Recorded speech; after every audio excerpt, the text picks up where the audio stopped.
you wanted the best, you've got the best podcast, the hottest podcast in the world. The Chris Voss Show, the preeminent podcast with guests so smart you may experience serious brain bleed. The CEOs, authors, thought leaders, visionaries, and motivators. Get ready. Strap yourself in. Keep your hands, arms, and legs inside the vehicle at all times, because you're about to go on a monster education roller coaster with your brain. Now, here's your host, Chris Voss. Hi, folks. Voss here from thechrisvossshow.com. I don't know what that was about. The system there cut off the Iron Lady. What the hell's going on? That or she's a little slow on the upkeep. We should probably improve her pay. Give her an extra 50 cents per hour. So that's $1 now. Anyway, guys, welcome to the big show. As always, we are the oldest living podcast in existence that still does daily interviews and puts them up all the good time. There's a handful of us left, but we're the only ones doing daily. So please support us, because we could kill off at any moment. Go to Goodreads.com/Chris Voss, LinkedIn.com/Chris Voss, YouTube.com/Chris Voss, and Facebook.com/Chris Voss. And do you want to live the rest of your life knowing that you could have saved the show? Or for the show, folks. Just please, for the love of God, don't make me beg. I think I'm begging. Anyway, we have an amazing young man on the show. We're going to be talking about his insights, his experience, and his latest book that just barely came out today, July 8th, 2026. It's entitled Negotiating with Trump: Lessons on Power, Influence, and Dealing with Extreme Bargainers. Peter D. Johnston joins us on the show. We're going to be talking to Mr. Johnston about his book and all the wonderful things he's doing and all the good stuff there. And you're going to find out more, because that's the way we work. Peter is a multi-book author. He's written several important books. He is a negotiator, advisor, mediator, and speaker whose expertise is sought worldwide. He's worked with clients ranging from Wall Street bankers, UN officials, political leaders, to battered sales teams, cheated spouses, and convicted felons. I'm sorry, I was the one who caused the cheating. That's my bad. His groundbreaking results have been formally recognized by the U.S. government for their positive economic and social impact. He is a Harvard MBA-trained journalist and former corporate investment banker. Welcome to the show, Peter. How are you, sir? It's a pleasure to be on with you, Chris. You've cracked me up several times just in the last couple of minutes listening to you. And that's just looking at my face. Oh! So give us .coms. Where can people find you on the interweb, sir? They can find me at negotiatingwithtrump.com and find out more about the book. And they can also find out about my services through peterjohnston.com. So give us a 30,000 overview. What's inside your new book? So, Chris, I had heard that as recently as December, actually, of last year, Trump's State Department called him the greatest American deal maker ever. And my book puts that to the test to try to clarify for people whether that's the truth, and if it is in some respects, how, and if it's not, how it's not. And I'm sure people have their own takes on how effective the president is as a negotiator. I originally was a Trump fan in 1984 when that book came out, or 6. Whatchamacallit? I had no idea it was ghostwritten and fabricated mostly. The Art of the Deal. And then in 1989, I bought a second book that's now taken out published, and it was how he lost everything pretty much at the banks for the most part, or saved himself from multiple bankruptcies to save the Atlantic system and crap. And that's when I realized, this guy wasn't all that. So that's when I woke up from my Trump fever dream. Go ahead. I was just going to say, to your point, Trump is an amazing way for us to learn about what effective negotiation looks like. It doesn't, because he's got decades of experience, very transparent in what his approach and what he's achieved or not achieved. And so that was one goal in writing the book, was to show people how they can learn from Trump in their own lives to deal with extreme bargainers like Trump.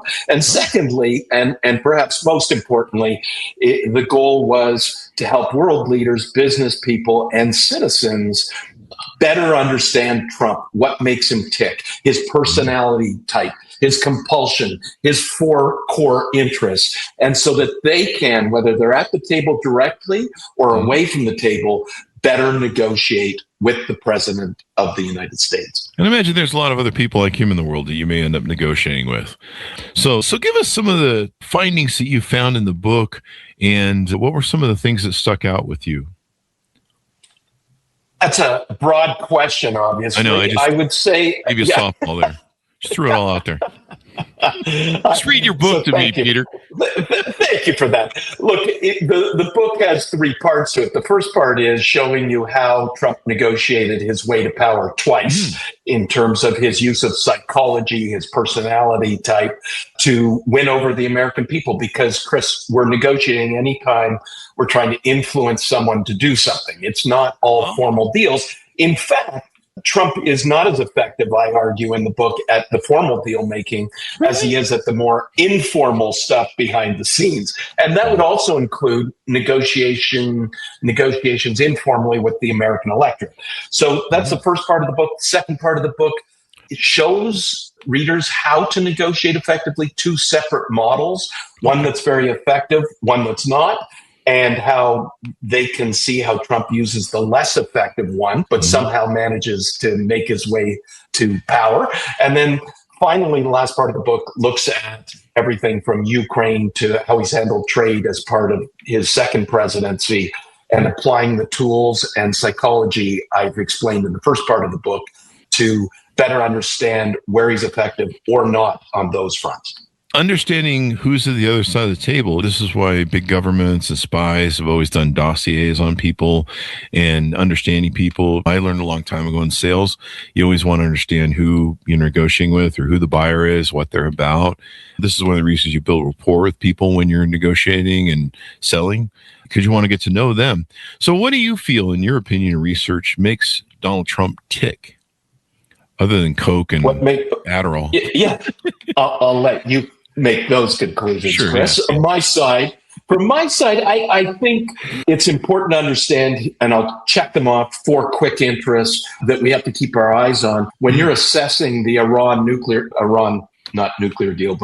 deal that Trump's personal negotiators have reached, don't look at national interests, look at Trump's core interests. There's been no other president in the history of the United States who's been more driven by his personal interests. Yeah. And those are affirmation as a winner and having an impact. Second interest, showing power and authority and having it to achieve his ends. Third is wealth and status, which people aren't surprised at. And the fourth one is settling grievances. And essentially, you can look at the Iran deal that's been reached. Don't assess it, as I say, through national interests, because that was never Trump's goal. It met his personal interests on all those fronts. And the second big takeaway is, and this is drawing on psychologists who have looked at this, Trump, as part of his personality type, in Myers-Briggs terms, he's a promoter, is what he's called. He is driven, and he says it in his book, Art of the Deal, not as much by the deals themselves and what comes of them, but by the excitement of pursuing the deal. And that speaks to being a thrill seeker, quite possibly, and a sensation seeker. And that means when you're looking at how Trump's acting, don't discount how much he gets out of not the terms of the deal, but just the pursuit of the deal itself, and war in Iran, for example. So that's a lot for you to digest, but the core interests, and then there's the singular compulsion that some psychologists have argued and neuroscientists are, if you don't assess his need for excitement every day and therefore what's driving our headlines, you can't understand Trump. Yeah. You turned him in as a promoter. Does malignant narcissism delve into any of this psychological makeup of negotiating with Trump? I don't assess. I'll tell you what. First of all, I don't know. There are a lot of we're all narcissists in one level. We have to look out for ourselves. It's just a question of degrees. I'll leave that to the psychiatrist to figure out. Okay. I'll also leave it to the psychiatrist to figure out whether he's crazy. My assessment is that he's not, that he's crazy like a fox, perhaps. But when I chart out through this book, Negotiating with Trump, Trump's dealings across 50 years, he's got a lot of failings in negotiation. But one of them isn't that he's crazy. He may look crazy, to those who don't share his personality profile, Myers-Briggs profile. But I'll tell you, there are 30% of Americans who share Trump's basic Myers-Briggs personality profile. An artisan who is a maverick, doesn't abide by the rules, doesn't care about authority, acts in the moment, doesn't plan ahead, is willing to enter into brinksmanship in his dealings. There are 30% of Americans who are called artisans who share that profile. And that, as I argue in the book, helps explain a good part of his base. They look at him acting as he does and they go, that's me. And you can tell him he looks crazy, but then I'm crazy too. Yeah. Yeah. I've been aware of that. I just wasn't aware it was the artisan thing with the 30%. So how do we negotiate with people like him, or how do you advise in the book to negotiate with the people like him? When we're talking people like him, it's extreme bargainers, and some hard bargainers, and we've all experienced them. They take a fixed pie approach to the world, Chris. In negotiation terms, to simplify it, you've got a fixed pie or an expanding pie approach to negotiations. A fixed pie assumes it's a zero-sum game. My gain is your loss, and I'm going to be threatening you to give me what I want. I'm going to be staking out extreme positions, and I'm going to be denigrating you as a person so that you feel like less to give me more on the substance of the deal. That's what hard bargainers, extreme bargainers, fixed pie bargainers do. That approach dates back to the marketplaces of the Middle East thousands of years ago. We've since developed more sophisticated tools that are expanded pie approaches where you and I talk about our respective interests. We develop a whole bunch of different options. We look at standards, precedents, marketplace laws to guide what a good deal would look like. And we build trust and we build two-way communication through the negotiation process so that when we actually sign the deal, we're in a better place to implement that deal in a meaningful way. So I lay out those two big picture approaches to negotiation because when you're dealing with a fixed pie bargainer like Trump, and I lay this out in negotiating with Trump, you've got to be very disciplined. You can be respectful, but you can say, look, I can negotiate in a fixed pie way, but we're not going to get anywhere. Or we can negotiate in this expanded pie approach in a way that meets your interests and mine. And I use the example of Boeing and Iran on how Boeing in particular with Air Force One, which is the reason that failed negotiation is why the president is flying around in a gift from Qatar right now, because of his own failed negotiation with Boeing back in 2018. Those planes he had demanded they be ready in 2021. Oh, yeah. And they just weren't. I guess there was a delay on them or something? Trump, by his own account, got them at a heavily discounted price, well below market. And he pressured Boeing CEO at the time, who's now gone, to say yes to a deal with a fixed price of $3.9 billion, which was about 2/3 short in value. Fixed price, as you can imagine, means no matter how much Boeing went over cost because of its own suppliers, it had to eat the losses. So it's lost $2.5 billion on a $3.9 billion deal. And the planes aren't ready for takeoff until at least 2028. That's why the president is no longer in his plane. In a formal presidential Air Force One plane. He's in his gift from Qatar. And so I show people how Boeing's admitted the deal was a terrible one since then. They shouldn't have said yes to it. But this is the president's charm and brilliance in some respects, is he can get you to say yes to something like this as Boeing, even though just to meet his short-term interests, even though I argue in the book, sophisticated negotiators dealing with him more firmly on their own interests and what a good deal would look like, actually benefit Trump in the end, because he might well be in his new Air Force One at this point if Boeing had negotiated more effectively in an expanded pie way with him. Yeah. In fact, I was just reading this morning, they're both running around. I guess the new one left Turkey without him, and I guess they're bringing the other one back. There's some sort of shenanigans going on. I don't know. But it's funny. I guess there's two. We're going to fly both Air Force Ones now to the next country that he's going to. And I'm just like, Okay, sure. Yeah, man. Tell us how we can't afford healthcare. So I've dealt with people that negotiate like this. Let me ask you this. I was raised in the negotiation background of you try and do a win-win. You try and make a balanced win for people. Each side tries to be respectful of the other, because a lot of the mudslinging and some of those things that Trump does in a negotiation really mucks it up. But I can see how if I beat someone over the head often enough and they're submissive to it, that maybe I can get my way and I can get a deal.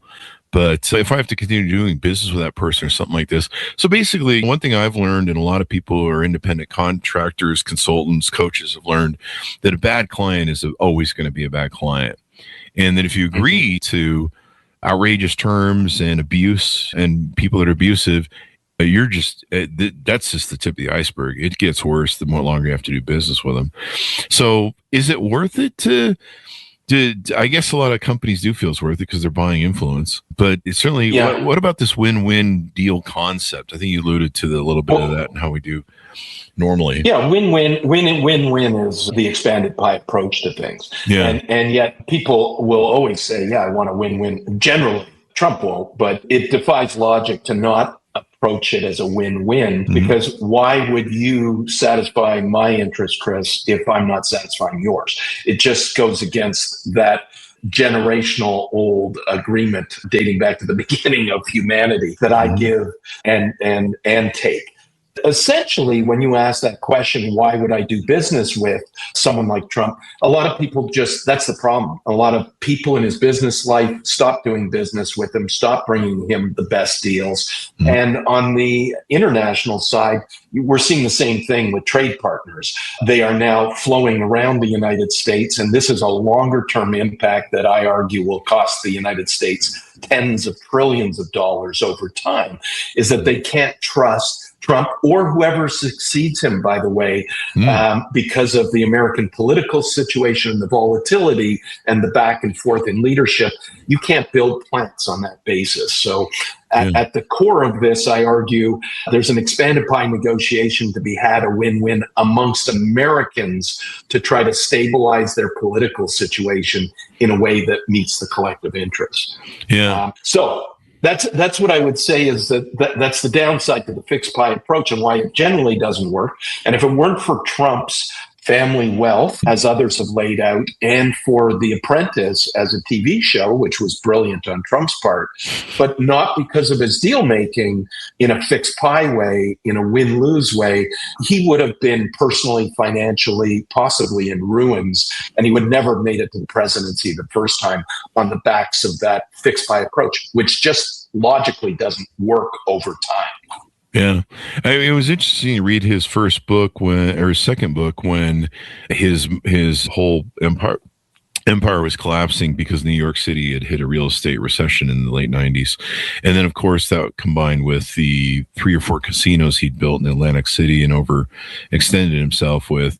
And I remember reading his book. He just basically went to the banks and said, look, either you bail me out, we figure something out, or fuck you, I'll go file bankruptcy.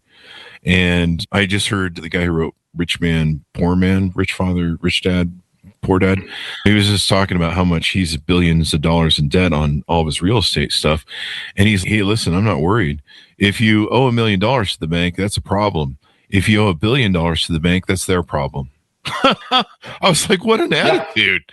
I guess that's an attitude. And that's how Trump pulled it off. They sold all the Atlantic City stuffs at incredibly inflated prices to get the banks to recover their money into these junk bond stocks that they had and all that good stuff. So it was an interesting negotiation, especially I remember reading it as I was young going, well, that's one way of doing it. Yeah. It's not, that's a fallback position. No one ever wants to be in that position, but it's true in that case. When it's $1 billion, the banks are going to try to take your interests into account. All that said, those casinos over the span of more than a decade, really, if I argue Trump could be worth billions, maybe tens of billions more if he had use that time more productively and drawn on what he's good at in negotiation, which is mainly being a promoter, by the way, less so the nuts and bolts of the deals themselves. Is this book maybe more of an instruction, a manual about how to negotiate like Trump or how to negotiate with people like Trump or both? Yeah, it's not how to negotiate like Trump. It is to show you.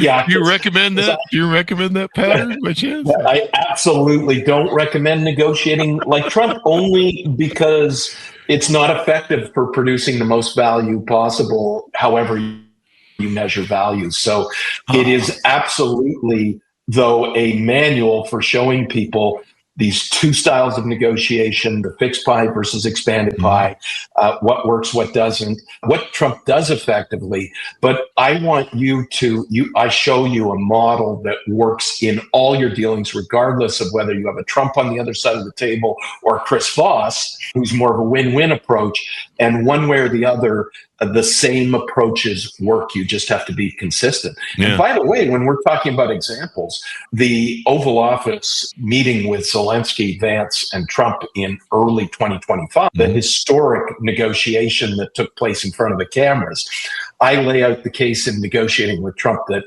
most people totally misunderstood the lessons from that encounter, because at the time, people said it was a disaster for Zelensky in Ukraine. The reality, as you look at that moment and over time since then, a huge success for Ukraine and Zelensky because of how he handled himself so effectively, being polite and straightforward and respectful toward Trump and Vance, but being very firm on his nation's interests and firm on the fact that Putin was a war criminal, that he had to pay reparations. And the reason it all blew up was because Zelensky was being so effective. Vance felt, in my view, that he had to intervene because the meeting was going off the rails and they had to get it back on the rails. Yeah. That was an interesting thing. And I think that maybe helped the Europeans understand that it was time for them to step in more and contribute more, because it seems like they really embraced him after that. So you're right, how he handled that. If he would have flipped out and acted as childish as Trump did, then it would have just been a shit show and everybody went, I don't know about this whole thing. We'll let both countries go to hell. Exactly. By the way, I just want to add to that. The European support was critical, and it's what to this day, we're now seeing with the drone money and support from Europe, how Ukraine has turned that war around. They're winning the damn thing. They're doing remarkably well, all things considered. And I date that back to February 2025 and that Oval Office meeting that got the Europeans on side because Zelensky handled himself so well. But, public opinion polls in the U.S. the next week went up 50% in their support for Zelensky and Ukraine. Wow. And in Ukraine, similar support went from 58% to 68% among Ukrainians who were teetering at the time because of how Zelensky was so effective in handling that discussion with Trump. Yeah, what a tough place to be in, but he championed it, and he does a great job of that. He really is the Churchill, I think, of the 21st century. Yeah, agreed. And so on all fronts, the reason I talk about Zelensky, and it's an important point of discussion, is when you ask me, how do you handle a hard bargainer like Trump? Zelensky has done it beautifully. He's been respectful and polite, but firm on his nation's interests, never forgetting them. It was as though there were 40 million Ukrainians in the Oval Office with him when he was speaking to Trump, because he never spoke off script. Yeah. Turns out he did hold the cards. He did. That's one of Trump's tells, by the way. When he says hold the cards or he threatens to annihilate you, it's generally a tell that he knows he doesn't have the cards. Well, that's good, because I think he's called us all communists now at this point, or half the country communists, so I won't worry about it then. Yeah. Now, what was the aha moment that made you want to write this book? What was the inspiration and the thought that went into, hey, I think we need to write the book about this and cover to do this in detail? Thanks for asking that. It goes back to really the tariffs that were imposed and in the spring of last year widely around the world, which is a fixed buy approach, to sound like a broken record, versus an expanded buy approach where we're meeting each other's interests well and it can be a win-win. And I just thought there's enough confusion for people who don't do what I do for a living, internationally, domestically, in understanding just because these are trade negotiations or negotiations with Ukraine over a war with Russia doesn't mean that we're totally divorced as the average person from understanding what effective negotiation looks like and what it doesn't look like. And so I wanted people to understand that you can basically look at a negotiation with your son over his cell phone use or with your neighbor over a fence dispute, and the same lessons apply. If you bulldoze over that fence or cut down their tree or tell them you're going to hurt them badly if they don't give you what you want, it's the same impact internationally as it is with your neighbor next door. That approach doesn't work. It's a fixed pie approach versus an expanded pie approach. Now, let's just say I wanted to use this approach in dealing with an extreme negotiator, like with my girlfriend or wife, or both. I'm just being funny, folks. I have 2 girlfriends and a wife. No, I'm just kidding. Will this work for them, or has this been tested? Which part do you want? The extreme fixed Will pie it work approach with any woman that I pie? need to have a communication direct flow with? An expanded pie approach, if we're getting into your dating life at this point, absolutely will meet your needs better than. I'm going to buy 20 books fucking today, man. Yeah. Please, I encourage you to. It's very basic that my understanding what you care about, you understanding what I care about gives us more ingredients to expand that pie, to come up with different ways of meeting our interests in creative ways, and that are better than our alternatives to not doing a deal. And through that process, being respectful, just because we disagree doesn't mean we have to be disagreeable, because relationships and that fabric of relationships with our neighbors, with our spouses, girlfriends, is critical for getting any deal done with someone. I don't know if you cover this in the book, but one thing to think about, and hopefully maybe in people see the way you've laid this out, is that being abusive sometimes in negotiation, if you're going to have continuing relations with that person, whether it's a spouse, your teenager, whatever, it's a good example of maybe this shouldn't be the best way you should do things too, to look at maybe, because you can win this deal, but that's right. It's kind of like your wife. You may win that argument, but did you really? and that's the whole challenge with the win-lose fixed pie approach. And by the way, when you're looking at the Iran deal, for example, that was reached a couple of weeks ago, the first test I applied, not knowing anything about not being involved in those talks, is how it was reached. If it was done in an abusive, threatening way, I'm going to annihilate you if you don't say yes to this. Guess what? That deal's less likely to be sustainable, and it's less likely that you got creative in meeting each other's interests along the way. And then there's the what that leads out of the how, and usually it's going to be flawed, as I say, if the how was abusive, as you say. But the what in the Iranian deal, that was never going to be a starter on a long-term deal with Iran. Because of the Strait of Hormuz, they're controlling it now. They can just come back to that anytime they want. And secondly, if you were Iran and you felt the U.S. had been abusive to you twice, bombing you in an unprovoked way from their perspective, heinous regime, but I'm just looking at it from their perspective, would you say yes to giving up your nukes tomorrow? No, it's a little hard to trust at that point, because one day you're bombing me and next day you're slandering me or beating me over the head all over the internet. It's almost like this. Imagine that was the one question I had for you, because a lot of our authors like yourself with the big publishing companies, sometimes your guys' books and editing and prep for publish for 6 months to a year. So were you able to get the Iran whole experience of war and negotiations in this book?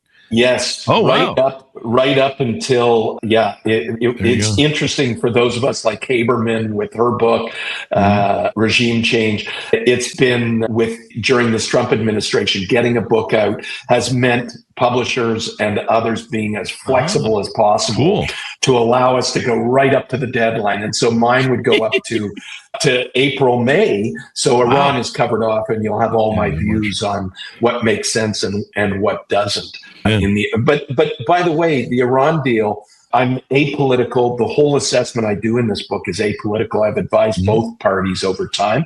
The approach that Obama and the Iran nuclear deal from 2015 took was an expanded pie approach, right? We'll meet Iran's economic interests incrementally by lifting sanctions if Iran gives us safety and security in return by giving up its nuclear program in a monitored way.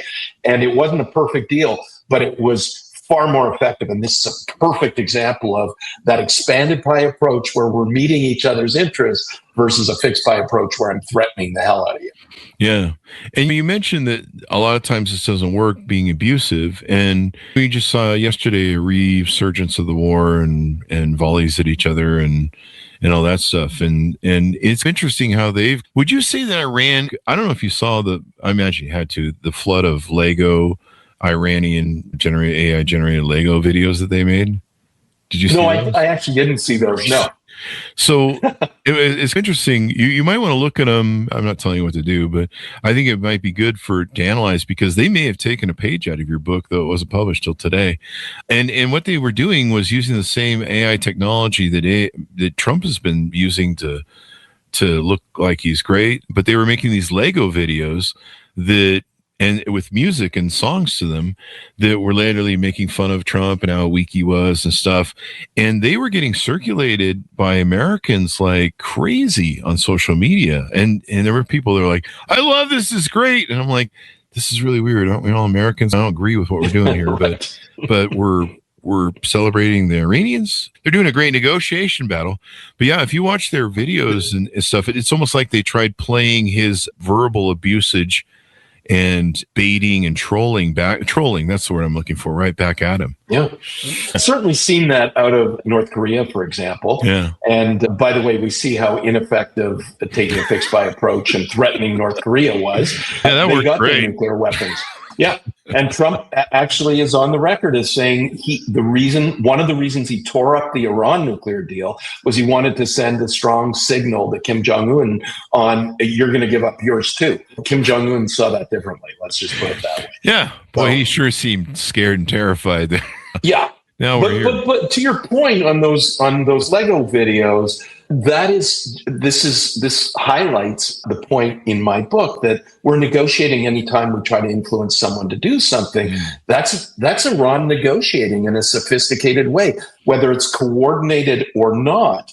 That kind of propaganda is helpful in making Americans apparently doubt what they're doing in Iran. Yeah. And so Trump does the same thing through and by the way, in a revolutionary way, no president has obviously used social media to negotiate with foreign leaders like Trump has. Yeah, it's interesting. That's all negotiation, even though it's not at the table, doesn't involve lawyers and no formal deal. It's all trying to influence people's minds using the psychology of how we all think and how we're influenced. And part of that psychology, correct me if I'm wrong, but I think this will lead into your research, is he's learned that sort of abuse signals to everybody that they have the potential to be on the spit, right? And so that kind of creates a boundary maybe, or a signal that, hey, if you come at me with some bullshit, I'm going to respond this way. So be on your best behavior, maybe. I don't know. Sure. He's trying to do that. And in the short term, to your point earlier, that abuse can work or threatened abuse. But ultimately, when you're dealing with other countries, who I would argue are actually in a better place than many Americans to be firm with, just as Zelensky has been, just as Iran has been very effective in negotiating with Trump, right, by being firm on their interests. The problem with that approach is people just who don't have to be subjected to that abuse or threats of abuse just leave the party. And they start doing deals, which we've seen on the trade front.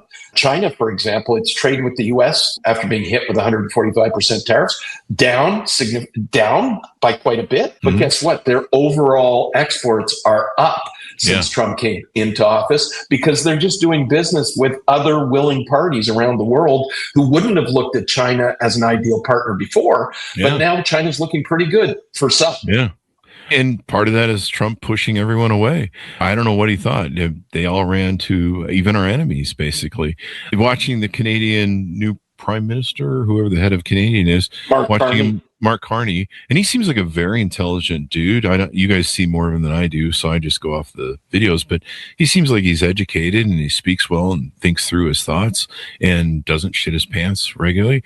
Jokes. To see him in China doing a deal with them after, I think it was like a decade ago, you guys had imprisoned a Chinese spy, a woman, I believe. And boy, China was about ready to go to war with you guys over it. They were quite unhappy. And so it was interesting to see the flipping of that whole model. But, I mean, that is how business works. If you're going to tell somebody to go blow chunks, then they're going to go find somebody who'll work with them.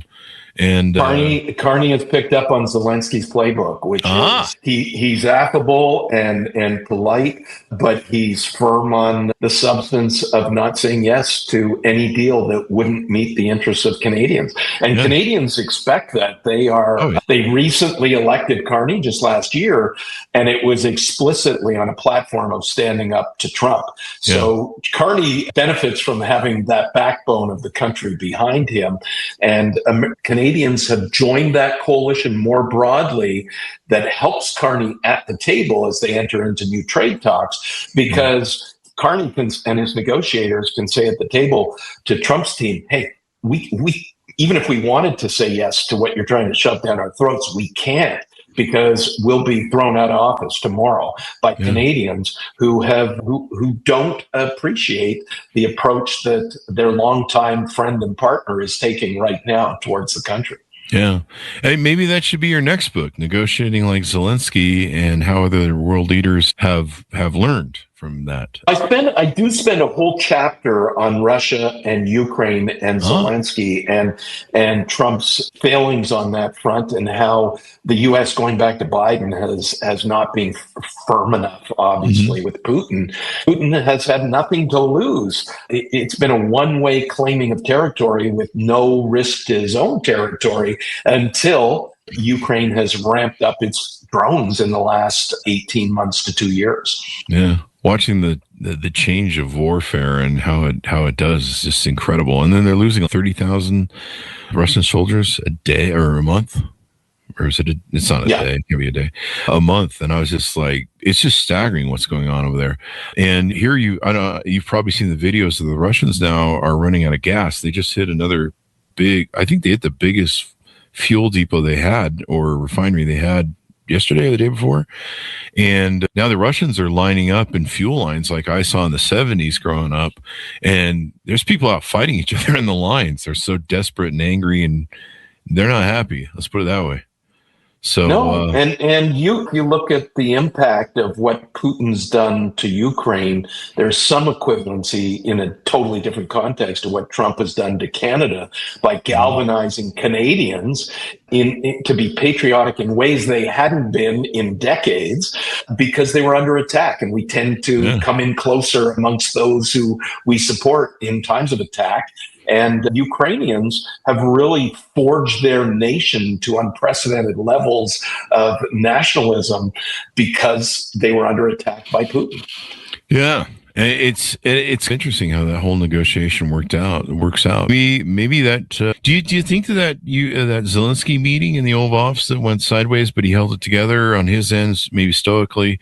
Do you think that was maybe the turning point for everything? And maybe I believe it was. Wow. I believe it was the turning point. That's going to be a moment in history. It is a moment in history, and yet it's a misunderstood moment right now.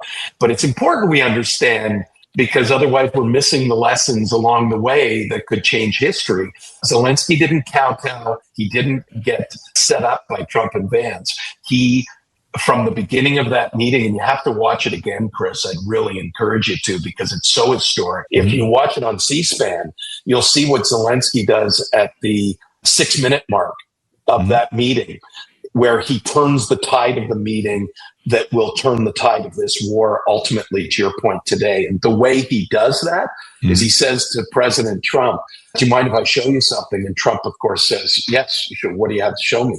Zelensky reaches out of frame and is handed a file that's waiting for him with 12 photographs of Ukrainians in Russian prisons who have been abused and emaciated by Putin, which then is the context that Zelensky uses to set the whole meeting towards the conclusion that is the war criminal, needs to pay reparations, and is at fault here in the U.S., needs to come on side. Wow. I'll go watch that again. So as we start to round out the show, what do you hope people learn from and come away with the book? I know we talked about this, but give us a summation, if you would, a little bit. Yeah.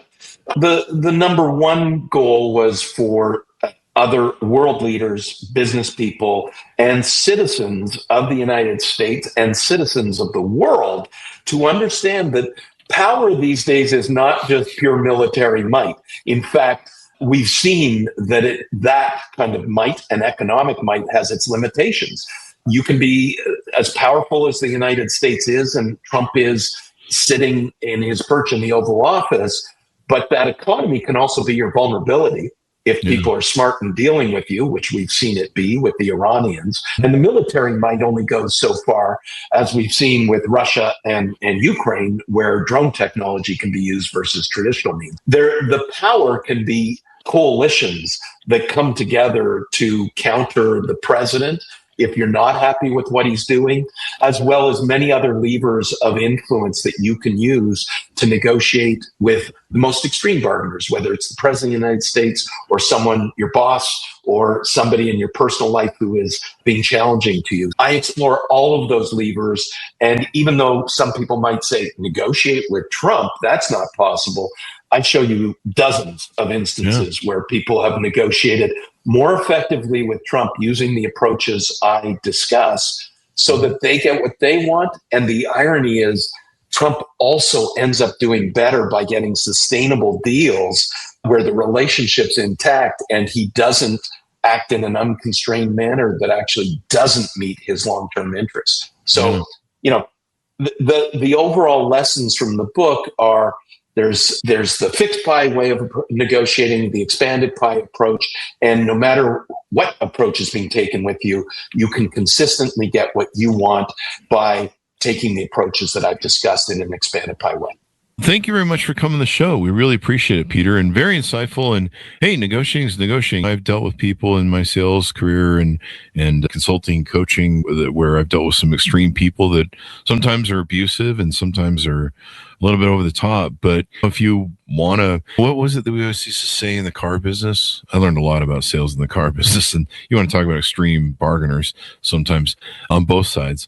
But we used to always say in the car business, after kind of an abusive client came through and called everybody names in the book, and we still got the deal closed, and we just kind of held our tongues. We used to always say at the end, we got the money, we got paid, so we win. Yeah. And just because somebody's acting abusive towards you doesn't mean you have to act abusively towards them, right? You can walk away for sure. And that is the ultimate backup plan for anyone negotiating with somebody who's an extreme bargainer. You can always walk away. That's why I'm still single. So Peter, thank you very much. Give us your .com so people can find you on the internet. Yeah.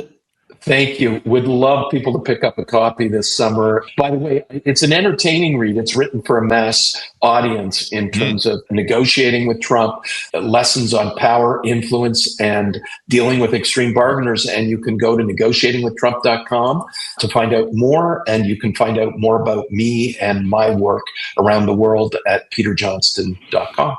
Peter, you're a Boots. Give away all your Canadianisms, eh? But we love Canadians. Are you in Canada? You're an American citizen now down here hanging out, or do you hang out? I'm in Canada right now, but I work between the two countries, and I've lived in the United States for more than a decade. As I tell our Canadian guests, many people, most of this country loves Canada and the people of Canada. So please share that message with them. We love them. And they're the nicest darn people in the world. Them and Australians, in my experience, are the nicest people in the world.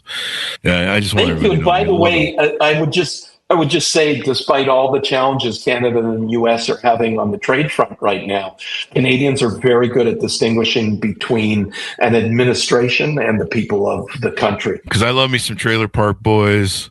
I love me some Rush. I love everything about Canadians. Canadians are nice people. I just want to come up there and give everyone a hug now after all this bullshit. Hopefully we'll all be on the other side of this someday, and we can all be friends again, I guess, whatever. Well, thank you very much, Peter. Thanks so much for tuning in. Order up his book wherever fine books are sold, Negotiating with Trump, Lessons on Power, Influence, and Dealing with Extreme Bargainers, out today, July 8th, 2026. My God, it's almost August. Thanks for tuning in. Be good to each other. Stay safe. We'll see you guys next time. You've been listening to the most amazing, intelligent podcast ever made to improve your brain and your life. Warning, consuming too much of the Chris Voss Show podcast can lead to people thinking you're smarter, younger, and irresistible sexy. Consume in regularly moderated amounts. Consult a doctor for any resulting brain bleed.